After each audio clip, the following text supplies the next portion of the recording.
we are so blessed to have with us none other than the newly elected president of the World Exco, Chris Micallef. I don't know if I'm pronouncing Chris, you may correct my pronunciation later when you come on board. But let me just introduce Chris to you. And what I'm sharing is what he would like us to know about him. So Chris started his journey in CLC in 1986 when, after a month's voluntary work with the Sisters of Mother Teresa in Palermo, Sicily, in Italy. This is an island below the island state of Malta, from where Chris comes. From when his friends invited him to join a CLC group. 10 years later, in 1996, he was invited to join the Euro team, being co-opted to the team from Malta to Euro team. This was his first experience of service to the wider community starting in his region.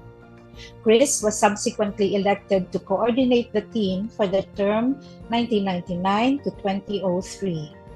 In the World Assembly of Nairobi in that year, 2003, Chris was elected as consultor to the World Exco and served his first 5 years up to Fatima in the World Assembly in 2008, where he was elected Vice President of the World Exco for the next 5 years. So he was no stranger to serving on the World Exco.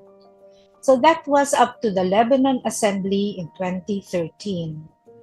He then retreated into working for his national community in Malta. However, in 2019, in the last European Assembly, he was elected to the Euro team again to serve the community in his region. His latest invitation was now in the Amiens Assembly this last August, where he was elected to serve our world community as president of the World Exco. He is currently seeing off his last months of service on the Euro team that ends next May 24 and ramping up his service on this Exco. So we are blessed that we are one of the first communities maybe that Chris visits even before he assumes officially his service on his Exco. Chris says that in brief, he can say that his journey in CLC has been a string of invitations that he was asked to discern whether to accept or not in total liberty, in the Ignatian spirit of freedom. He says that today he is the person that he is thanks to these invitations, both those he could accept and those he had to put aside for whatever reason. It has been a journey of service for him that opened his heart and mind to the world. And so we welcome Chris to this part of the world, to the Philippines, and we welcome him with my pleasure to introduce Chris Micallef.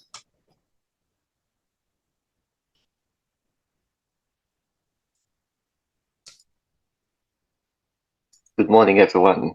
Good morning. Okay, my audio is working. Very good sound, yes. Okay. Good morning, and it is my pleasure, Rose, to be with you. It's very much my pleasure. And browsing through the names, I say, wow, I know so many of you.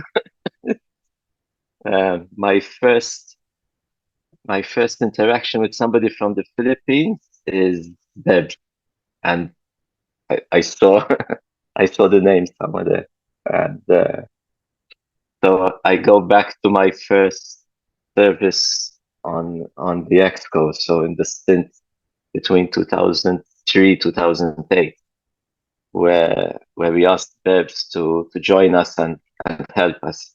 And before that, just by fame, not because I worked with her, I see Ronnie here, and I say hi. So I'm seeing how old I am all of a sudden.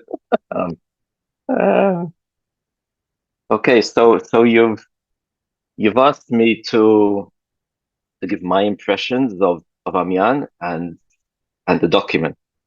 I'm hoping that this is not the first time you've read the document, so it's just my personal impressions, not the official impressions. I'm amongst friends in a community, and I'm sharing my journey of Amiens. I can tell you that Amiens was a very powerful journey for me, with a lot of consolation, but also with its own desolation, right in the middle of the assembly. And you really felt, at least I really felt, the community, because both in the times of consolation and desolation, I found my companions. So I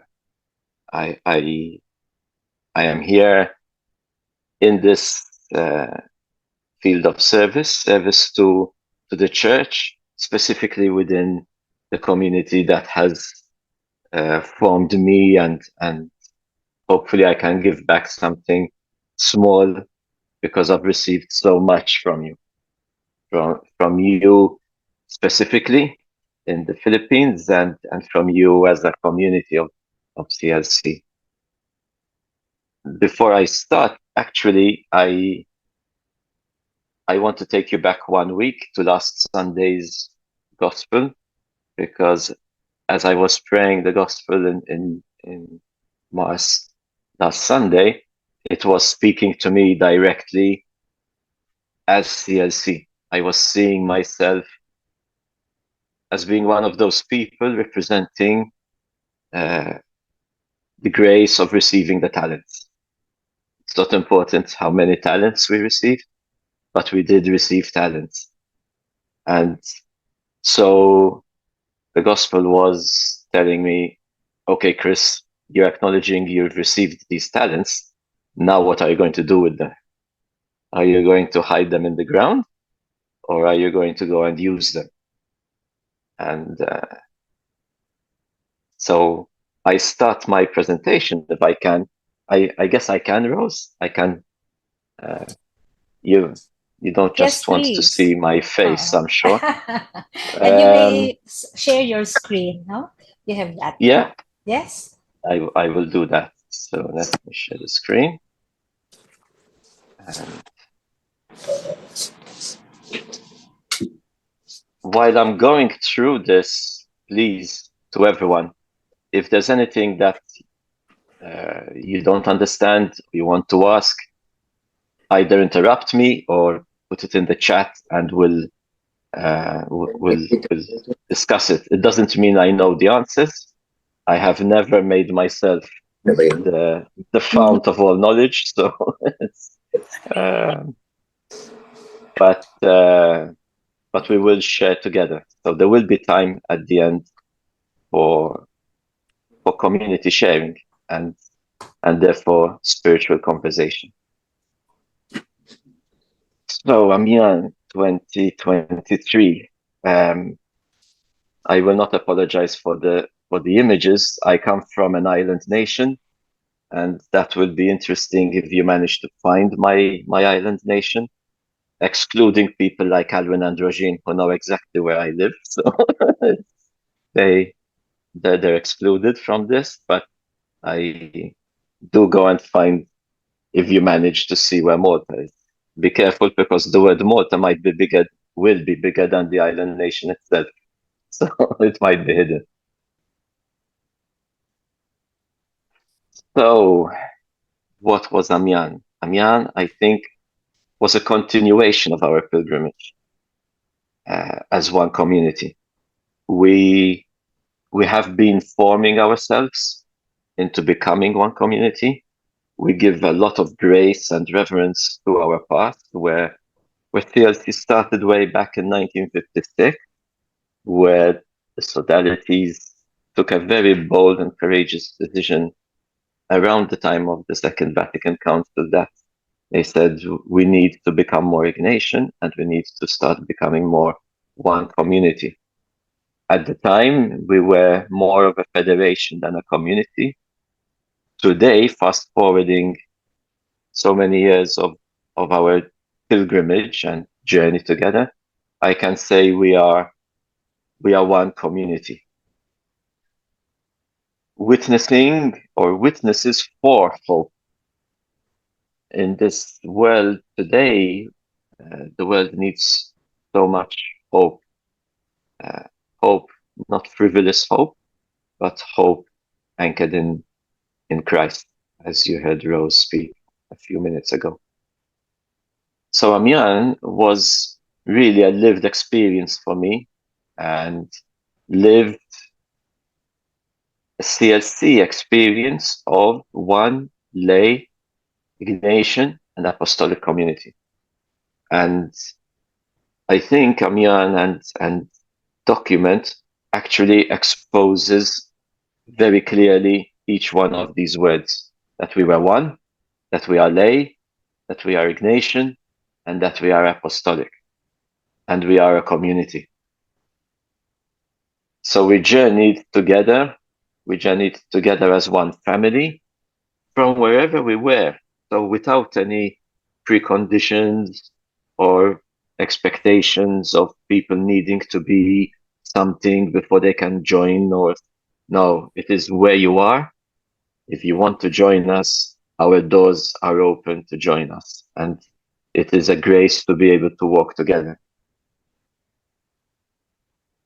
So we moved from the I went to Amiens as an I, representing the Eurating, and very quickly became we. These are all the delegates of Amiens, and this is the community. These are the people who represent you, each and every one of you in this convention today. So our journey is a journey of walking together in hope, and for hope that is anchored in Christ. And as any Ignatian community, I won't take you back to 1956, but I will take you back to 2013 in Lebanon, where the community took another important step, I think, of its journey, where it very courageously said, yes, we have been discerning our journey, we have been forming ourselves, but Ignatian spirituality is not a spirituality for myself. It's a spirituality to go out of myself and go forward. In Buenos Aires in 2018, we used the term to go forth, and that going forth is, I think, the Ignatian election or discernment of what are we going to do. And the assembly in Lebanon was focused around this. We were giving grace to our roots and where we came from, but also taking a step to look forward and going forward with our frontiers and moving into mission. And we discerned 4 frontiers, we called them. So it was globalization and poverty, family, youth, and the ecology. I think we were inspired by the Spirit without knowing exactly what we were committing to, which is, I think, very Ignatian as well. However, our journey of these past 10 years has led us to reconfirm that calling. So Amiens was a celebration of confirmation as well, that yes, we are called to these frontiers, but they're not static. So we went through these 10 years of confirmation, but in these 10 years, we also discovered that there might be other callings. So we added another frontier called spiritual ministries. And running through the frontiers and the document, these are all in the document, as you will know. We confirmed the first four and open spiritual ministry. Spiritual ministry as opposed to formation. So here we are not talking about internal formation. That remains, and that remains a foundational stone for CLC. It will always remain there. However, spiritual ministry is also going out to the church and to the world. In globalization and poverty, probably one of the frontiers that has troubled us most, if I can be honest with you. We could see a lot of work happening in this area. So just to put you into the setting a bit of Amiens, as Rose was saying, is actually a very big Jesuit college. And it has these big, you've got to imagine these big classrooms, and there were 5 classrooms where each one of our frontiers was exposed with examples of work being done in each frontier, so that the work of one becomes the work of the community. So it is no longer CLC in Kenya working in the St. Aloysius College that they set up on their own, but that college becomes the work of CLC. There's no longer CLC in Korea working with migrants, but it becomes a collective mission in respect of the community. So we could see that there are a lot of works around globalization and poverty around the world. And surprisingly, I have to admit I was surprised, but pleasantly surprised, that the delegates, so coming from the community, there was this call and focus to be close to the migrants. In Europe, we have a very serious situation. On the one hand, we seem to be becoming Fortress Europe, building high walls and making it very difficult to welcome people. And just around us, so to the northeast, we've got the war in the Ukraine. To our east, we've got the war between Israel and Palestine. To the south, we've got North Africa and the issues around the African continent, where people come and force themselves into Europe. And the migrant is a frontier for Europe. However, it was surprising, but pleasantly surprised, that first of all, for the Europeans, we felt we were not alone. We realized that the migrant doesn't only exist in Europe, but they exist everywhere. And CLC as a community has communities in countries where migrants live. We have communities where migrants transit through, and we have communities where migrants try to rest and reach a destination. And that puts us in a bit of a unique situation, where I think we have some sort of responsibility around that. It's still a bit unclear to me as well, but we are, as an EXCO, on a journey to try and find out what this is telling us as a community. So the document says we feel called to be people of reconciliation in the midst of social and political crisis.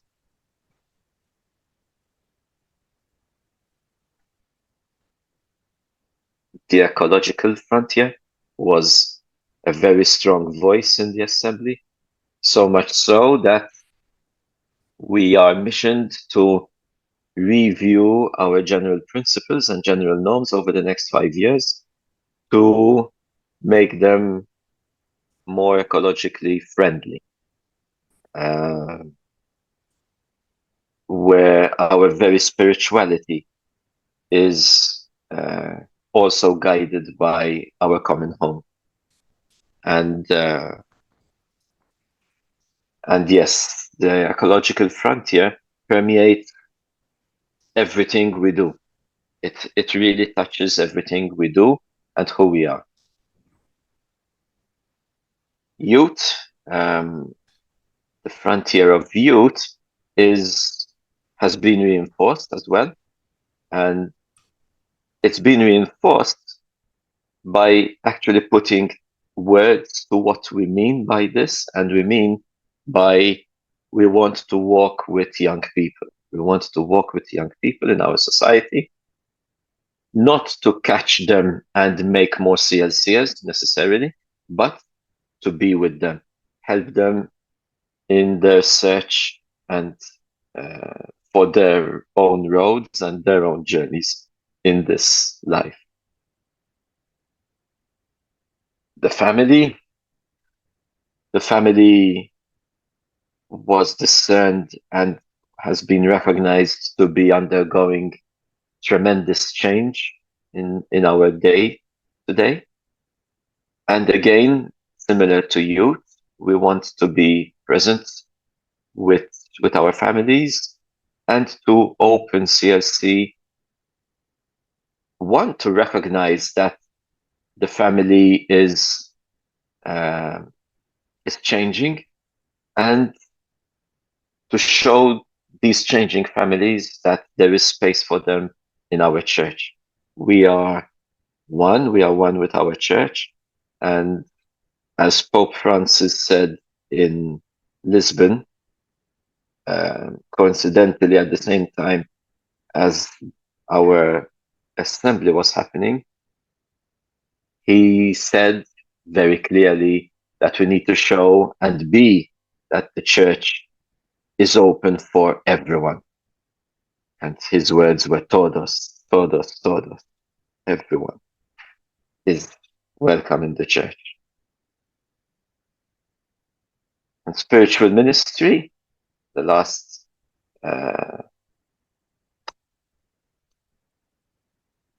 okay, my mouse has died, I think. We said we want to respond to people who are looking for their spiritual center, basically.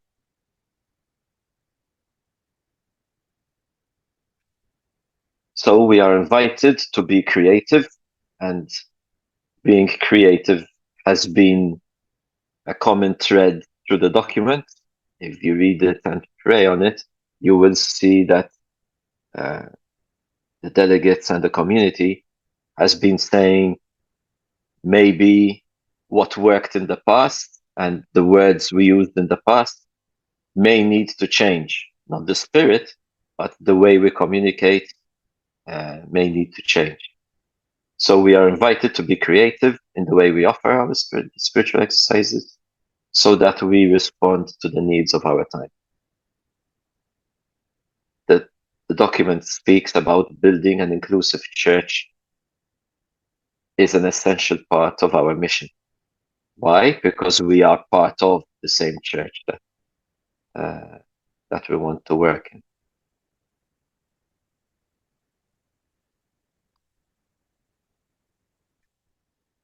How are we going to work in these 5 frontiers? The phrases connect, cooperate, and collaborate came out very strongly and have a special place in the document as well. And few pictures to show this connection, collaboration, and cooperation amongst the various regions. So, by the way, this photo by the side shows what Rose was speaking about, the flags being hung up around the place we used to celebrate the Eucharist every day. So our national communities, so us, we are encouraged to support each other and embrace the frontiers, embrace the work we are doing in the frontiers. You are not alone. That is the message. You are not alone.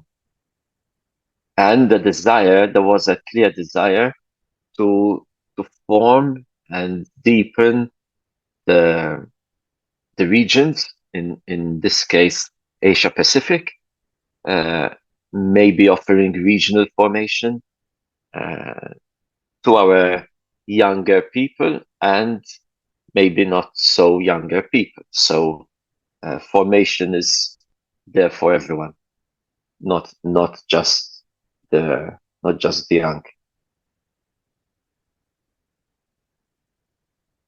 We also said that in this connection and collaboration, we need to learn how to build skills around conflict resolution and ways of finding reconciliation in our differences. Unity and diversity comes to mind as I see this. It's not easy to be and act as one when we come from so many different cultures, languages, backgrounds. And yes, there will be conflict, because what you take for granted, because it's obviously done like that in the Philippines, the minute you go outside your country, you realize that maybe what is taken for granted inside your country is not taken very much for granted elsewhere. And that can create conflict or confusion, and we need to find a way to keep on working together, building paths for hope together. We need to also review our reality in the light of the contemplation of the Incarnation. This is an important Ignatian contemplation, which, as an exco, I can give you a preview, or I can say watch this space. Projects 181, which will be in your mailboxes hopefully next week, but if translations delay, it will be there in the week after, so at the beginning of Advent, where we will invite you exactly to take on this review and take on this contemplation of the Incarnation. And very important, because this is a reality, because we are members, we are human beings, first of all. So we need to have our national structures that safeguard people and our vulnerable. We need to be a safe space for everyone. If we are going to invite everyone and open our doors to everyone, then we need to make our community a safe space. So in conclusion, because from here onwards I want to hear you, in Projects 181, we invited you to answer these questions, these two simple questions, as you pray over this document and with your delegates. So what is the most prevalent feeling that is left inside you? It could be absolute coldness, and you say, sorry, Chris, it just doesn't touch me. To the other extreme, where it really throws you out into the world and want to do something. That QR code will take you to a website, which is a Padlet, and we invite you to continue sharing with the rest of the community in that Padlet. There are 3 languages, so stay to the language that you want to share in, and I really invite you to do that when you find some time. Not now during your convention, but I would invite you to do that. So I don't have much more to say. I hope I haven't put you all to sleep. So, and Thank you I so will much. I will stop sharing Okay. and hope to hear your comments and questions. Sure. Oh, thank you. And we especially appreciate, Chris, that you got up early for us. We're aware we're 7 hours ahead of you, and we Yeah. saw you catching sips of coffee. We wish we could send you a cup of our Philippine coffee, Yeah. but I Yeah. was impressed. But Apologies for that. It was we no, you needed that. We all do actually. It's a mid-afternoon, so it's just the time in the Philippines. okay. Anyway, So you Chris, can go get your coffees. we heard you that you would like to listen to us as much as share, and so we have opened about a 15-minute period for people to raise questions, and there will be more interaction later on when we have a breakout sessions, and people will write in their chat boxes and so on. But may I call out in the interest of time? We have asked a few people to be ready. May I ask first, Ronnie, Ate Veron? Sometimes she's called from the April Fools CLC. I don't know if you've met her, Chris. Ronnie has served on the World Expo, and Yes. she also writes for Progression. Yes. Ronnie, please go I ahead. Yes. I know her by fame. Oh, by fame. Wow, Ronnie, take a bow. Oh, please go ahead with your question. You're muted. Yeah. Okay. Hi, Chris. So good to see you again, even if it's just virtually. Yeah, I have some questions, but I will not ask them now. I just want to say, you mentioned when you began your talk that you felt consolation in Amiens. And that's what I would like to share, the consolation that I also received when I read the document. And this consolation comes from a realization of how Amiens was an occasion of affirmation of many graces that CLC has received in the past. I saw that indeed, the history of CLC is a history of grace. And there are many graces that have been affirmed in Amiens, but I would like to mention a few. One grace is the grace of one world community. Okay? And Chris, you also mentioned the word talents. So I'd like to use talent now as a synonym for grace. God has really given us many talents as CLC. And one is the grace of being one world community, okay, which we initially received in Providence in 1982. And then the grace of sharing responsibility for mission, which makes the mission of one the mission of all, as it is stated in the Amiens document. Okay? And this we received in 1998 and then further clarified in Nairobi.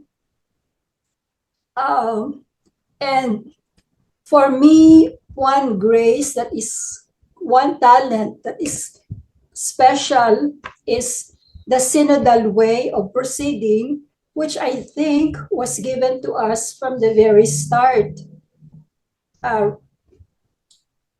Ingeborg is here. We were together in Augsburg, 1973. That was the first World Assembly that I was blessed to attend. And at that time, we were using the term listening groups. Okay, we were grouped in circles, and then in that small listening group, we listened, we shared, we discerned. I'm saying that what was experienced in the synod last October, we have already experienced long time ago. I think this is one special talent that the Lord has really given to us. And now we are called to really offer it to the church more vigorously. And for me, what's the significance of this affirmation of past graces? What consoles me is seeing how faithful God has been to CLC from the very start. And I remember what Father Nico said. CLC is the work of God. And Amian affirms that. Amian validates that. And for me, that is a deep source of consolation. And I'm very grateful for it. Okay.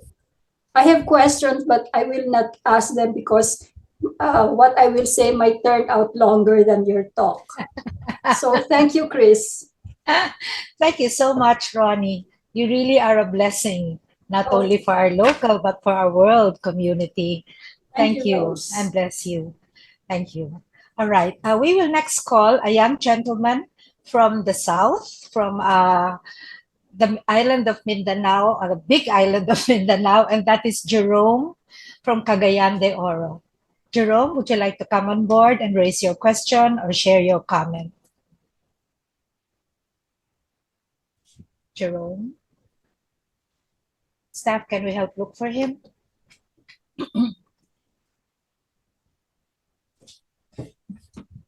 Are you there, Jerome? So maybe while we're waiting, we've also asked, there is a young freshman in college from an outreach group by the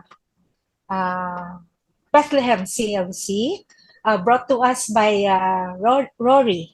And she will be asking in Tagalog, Chris, so we will help to translate. But we want to hear from across the sectors, right? So Rory, would you like to introduce your student to us to raise her question? Clarice? Hi, hello Yes. po. Hi, Rory. Kumusta? Yeah, Okay, please introduce. Good afternoon. Please introduce your young student, your guest. Well, Clarice is a first-year college student, and I just requested her to share whatever insight she might have received this afternoon. Clarice, are you ready? Yes po, tita. Salamat. Sige.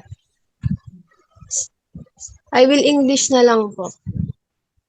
Go ahead, whatever is comfortable with you, Clarice. Whatever is comfortable.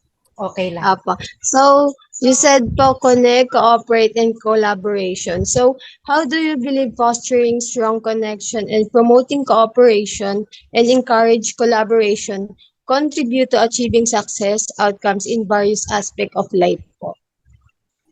Wow. Big question. But can we show you instead of me?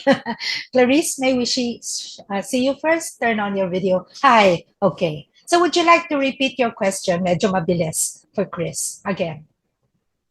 Okay po. So, And your face.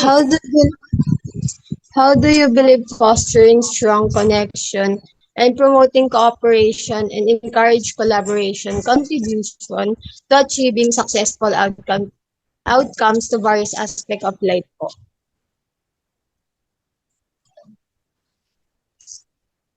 Okay, interesting. Thank you. Let's do it one by one. Otherwise, my memory will I'll miss something. So, how does collaboration or working together foster a better mission? Is one, by opening your eyes. So as you work together in the Asia Pacific region on ecology, for example, you are blessed to have Pedro Walpole there in the middle of your wonderful country. He is the Jesuit who is the head of the Eco-Jesuit group. He lives in the Philippines. So the head of the Jesuit mission for ecology lives and works in the middle of the Philippines. However, working together across the region, in theory, or usually in practice, I've seen, opens one's eyes and one's heart to the issues of other people. So while you see the effects of a typhoon or flooding in your region, in your country, you start to realize the source maybe of that typhoon, of climate change, of global warming by interacting with other people. The same with all the other frontiers. So if you're speaking about the family and the issues of the family in the Philippines might be taken for granted, but you will realize that there are many forms of the family around the world, and they are not necessarily bad. They are different, but they are not necessarily bad. As the Pope Francis himself said, who am I to judge?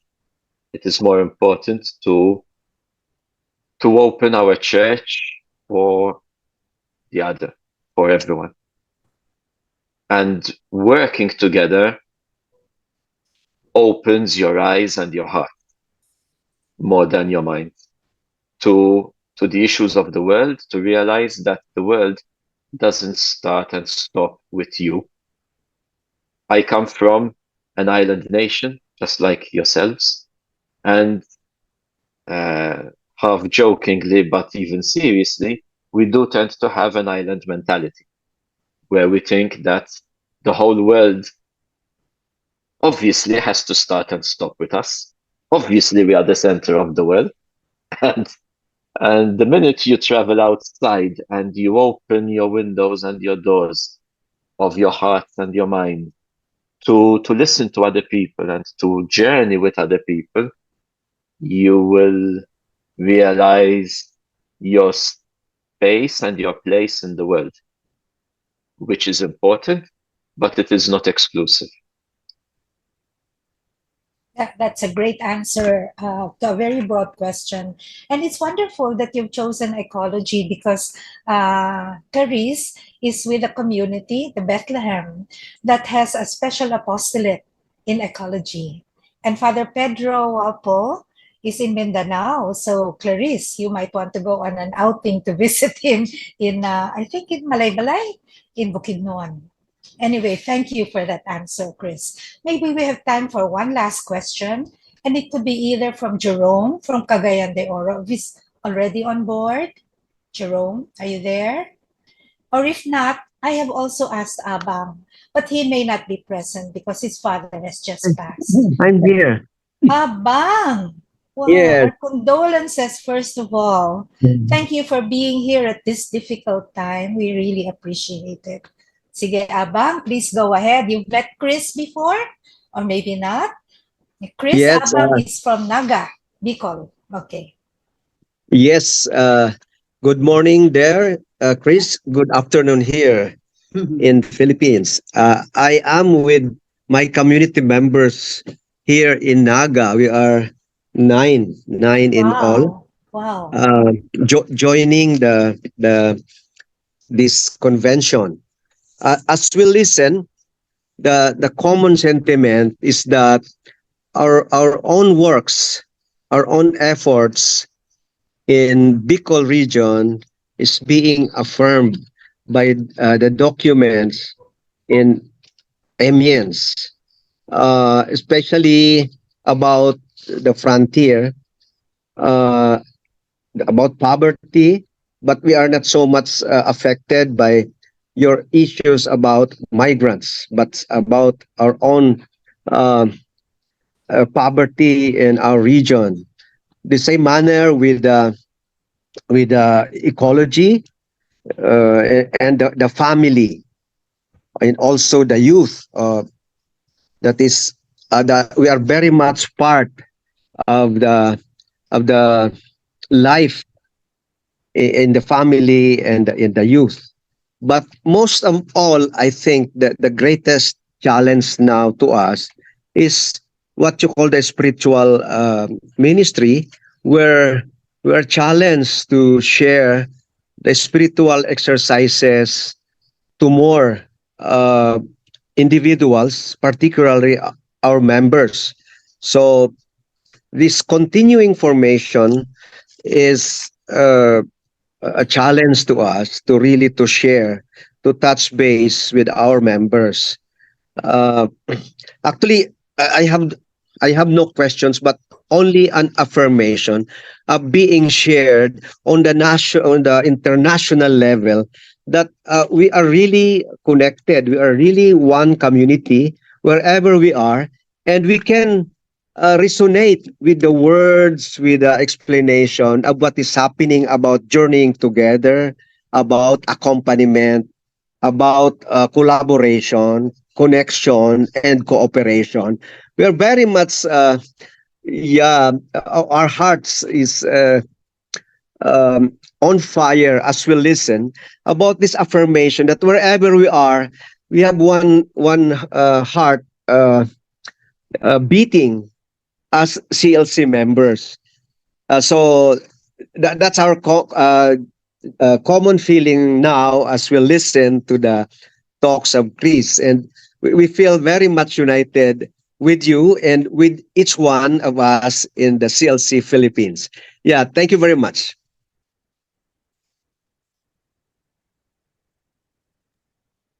Thank you. Um, Thank you. Yeah. The spiritual ministry frontier is interesting, but it will highlight how much we need to be people of prayer first.